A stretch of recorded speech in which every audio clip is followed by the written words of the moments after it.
My name is Isaac Christen. This presentation is for my week 1 assignment for ITT-370 wireless networks. It will cover how the wireless network OSI model differs from the wired network, as well as address various security risks associated with wireless networks and how to prevent security risks. This is a picture of the OSI model, and the wired and wireless networks all operate at the physical and data link layer of the OSI model, the bottom two.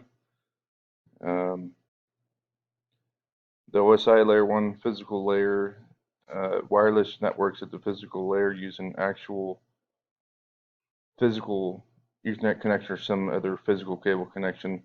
OSI physical layer 1 on wireless networks is for wireless networks is the actual radio or the frequency transmission from the physical device, like the wireless network adapter or embedded adapters. The actual physical transmission is either over copper wires or radio transmission and is transmitted in bits of ones and zeros, regardless of the connection.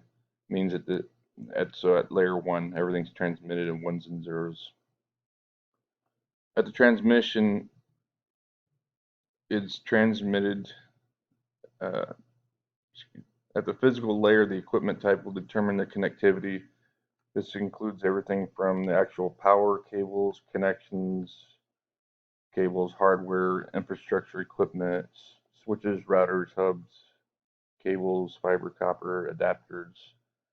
These are all parts of the physical layer, so the actual physical equipment.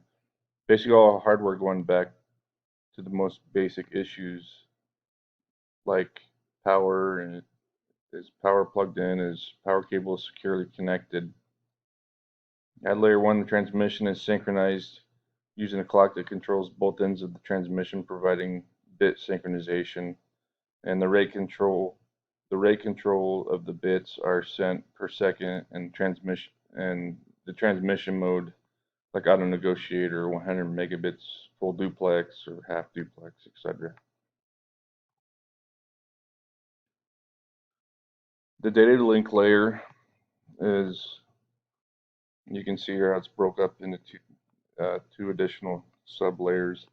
Data link layer provides its primary function is to ensure error-free transmission from point to point using the MAC address of the endpoints. Data link layers comprise of two sublayers called logical link control and media access control. The data link layer role is framing the data, physical addressing, error control, flow control, and access control. It creates frames using special bits, and within these frames it attaches fields like it adds a MAC address with sending receivers, provides error control, and retransmissions when needed. Frames for WLAN will look different and contain different fields, like MAC header can contain up to 4 addresses as opposed to Ethernet where it only has source and destination. Also, the frame the frame will have fields for frame control and sequence control in the wireless frame. The flow control determines the frame size on both ends of both endpoints, and access control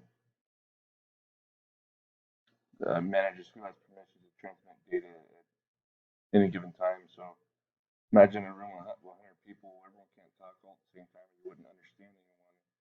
Same for the transmissions, they need to be modulated by the access control at layer 2 of the OSI so that there's no collisions and communication errors.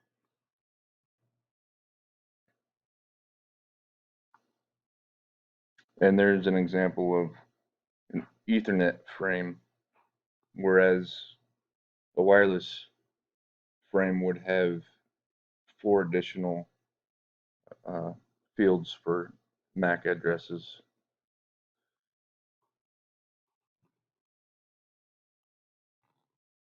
So moving on to wireless security, and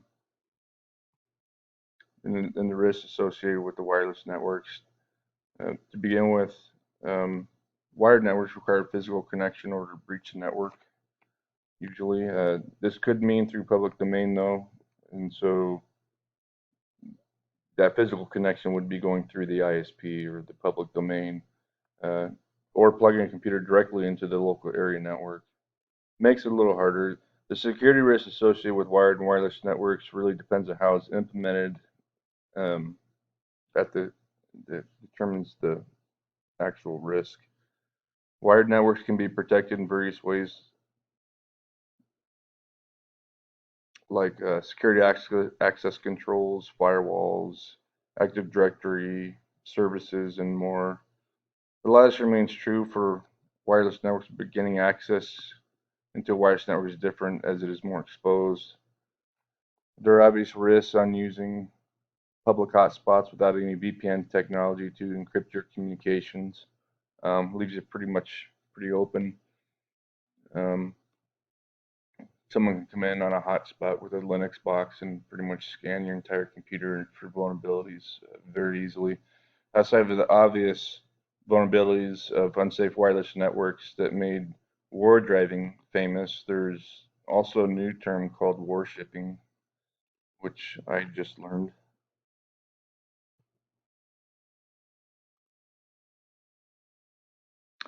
Unlike wired networks, wireless networks emit signals that extends beyond the campus, allowing access to the public for potential attacks, similar to war driving, as you can see in the slide, where you can imagine someone driving around in a car. Warshipping can use directional antennas to extend the distance required for attack dramatically, and this term was coined by IBM. Warshipping basically gives you a means for long distance attacks provided you have line of sight, even over a mile away. I've heard of a couple miles actually. This opens a door, and this opens a big door. Even secured wireless networks are not safe to some of these attacks, depending on how sophisticated the attackers are. You can also impersonate access points to try to collect login information with man-in-the-middle attacks from a long distance. So even when they cannot breach a secured network, they can collect vital authentication information by spoofing the SSID of the network. But being able to do that from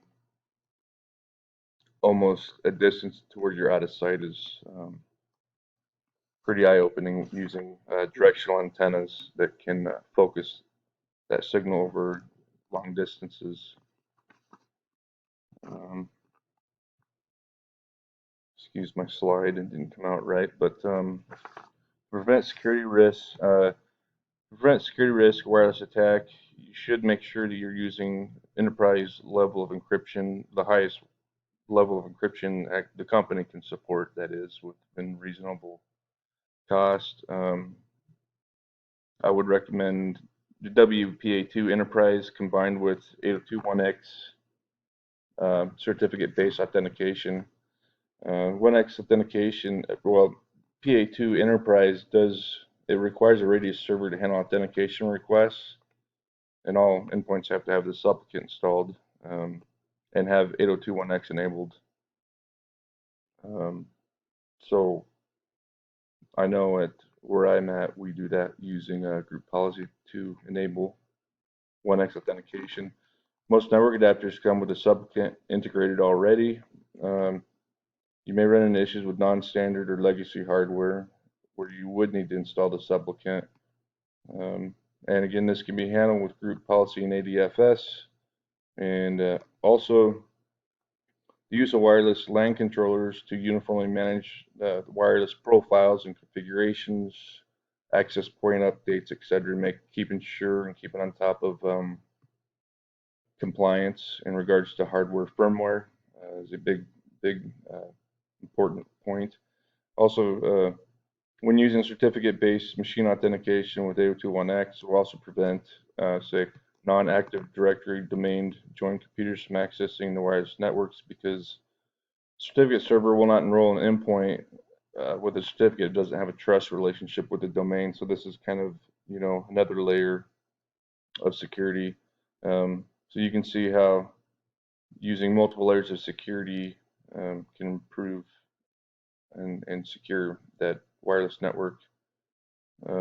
Another thing to point out is that in the event that there is a breach, using VLAN for your wireless networks is a good idea to limit the scope. Um, WPA2 Enterprise does support VLAN tagging, so you can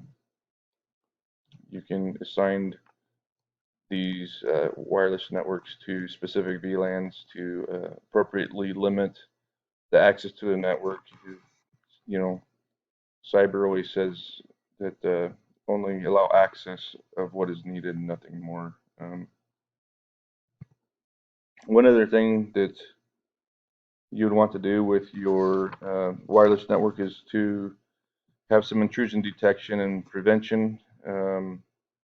These intrusion detection and prevention systems, WIPs, is designed to monitor wireless networks for wireless threats and strange wireless behavior, like an access point that's not authorized or introduced into the network, or introduced into the network unsecurely. So someone brings in wireless router that's not configured correctly and exposes a giant risk that would be identified and blocked.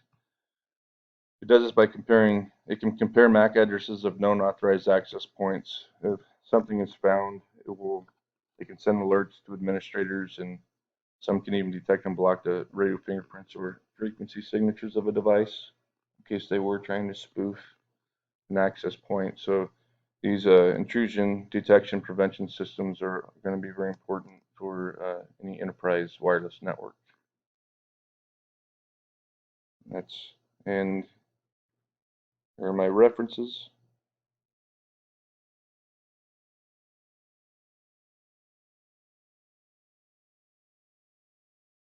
Okay, thank you.